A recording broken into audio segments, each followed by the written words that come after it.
Today, we're going to take a deep dive into a brand new book that unpacks the life's work of one of the most influential Christian thinkers of our time. We're talking about Tim Keller on the Christian Life by Matt Smethurst. But first, let's start with a question that really gets to the very heart of Tim Keller's thought. What if your biggest problems, the things that keep you up at night, like your career, your family, even your reputation, what if those aren't actually bad things, but good things that you've accidentally made ultimate things? It's a challenging thought, and it's exactly the kind of profound idea this book helps us wrestle with. So, the book itself is Matt Smethurst's Tim Keller on the Christian Life. And pay attention to that subtitle, The Transforming Power of the Gospel. See, for Keller, the gospel wasn't just a set of rules or good advice. It was news. Good news about what Jesus Christ has already done for us. This book is really a comprehensive look at that one core idea and how it ripples out into every single part of modern life. All right, so here's our game plan. We'll kick things off with a quick look at Keller's legacy, then jump into the book's big picture.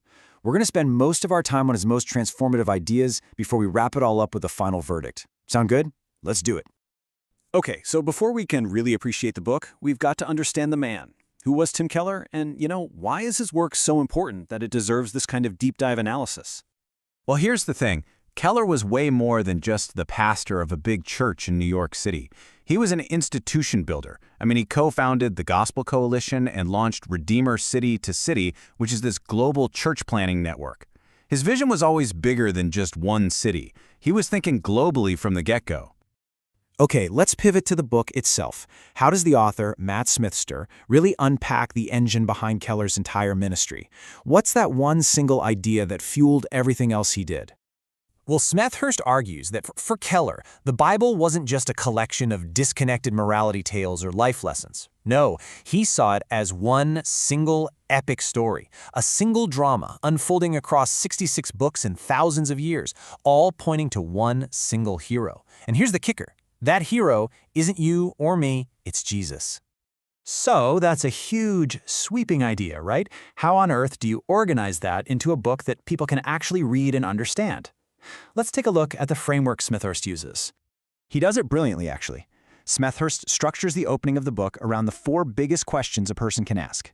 It creates this simple, really powerful progression: creation, fall, redemption, and restoration. It feels less like an abstract textbook and more like a map of the entire human story. The book also gives us a peek behind the curtain at Keller's unique 4-step preaching method. It's fascinating. He'd start with a problem we all feel in our bones, then show what the Bible says about it. But then, and this is key, he'd expose why our own hearts just can't do it. And finally, he'd show how Jesus already did it perfectly for us. It's a structure that consistently moved people away from "I need to try harder" to "I need to trust deeper."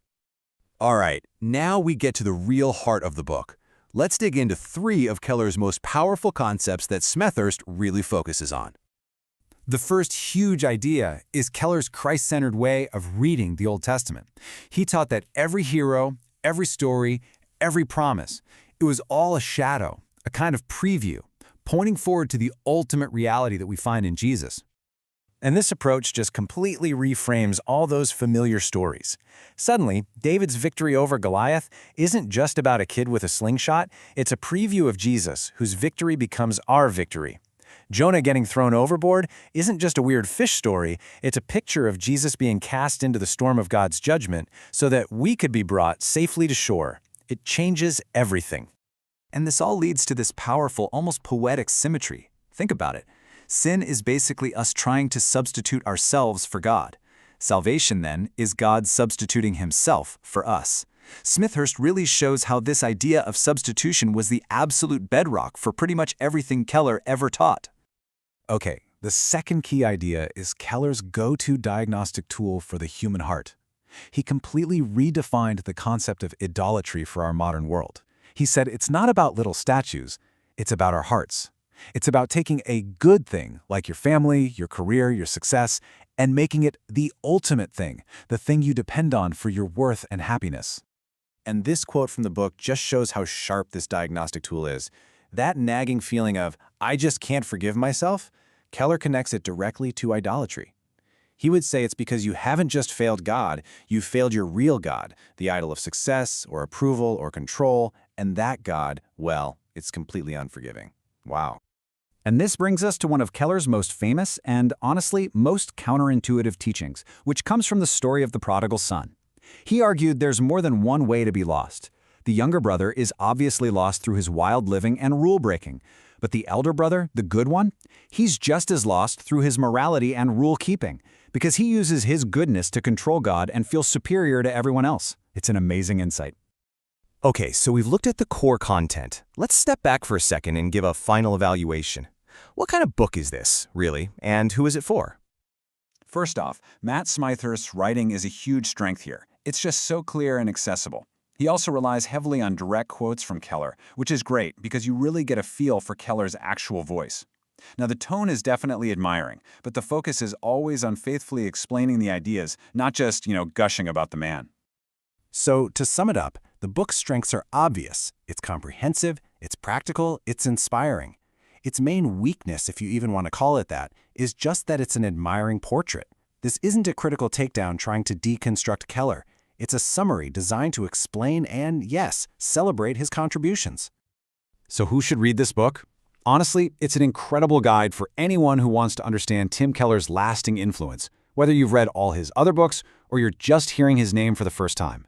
It's for anyone out there wrestling with how faith actually connects to the messy reality of life, to our jobs, our relationships, our suffering, and our search for meaning.